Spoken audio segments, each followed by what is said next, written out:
વિચારના જોવે ને અને જો સુરતા શબ્દને વળી જાય તો તેજમાં ભળી જાય પછી અનુભવ રૂપી વિચારની પ્રાપ્તિ થાય.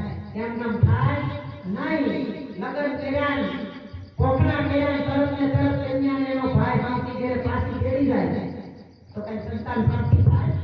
એ તો હારાની ઘરે રે પતિયારે સહવાસ કરે એના ભાહરિયાઓ બધાને ઓળખે અને જીવતા જાગતા પતિમાં ભગવાનના દર્શન થઈ જાય તો પુત્રની પ્રાપ્તિ થાય. થોડી થોડી આહારની રાજ્યમાંથી એરિયામાં રહ્યા થાય અને આપણે જો બે મહિનાવાળા થાય તો જેમ તમારે જવું છે તો પ્રેમથી જાઓ. કારણ કે હવારમાં ખેતર ગાવું હોય ઊંઘ આવતી હોય અને આપણે ભજનમાં દેવીએ ને તો બાબાના બે બગડે મંદિરમાં જીવ જોડાવા એમ થાય ને.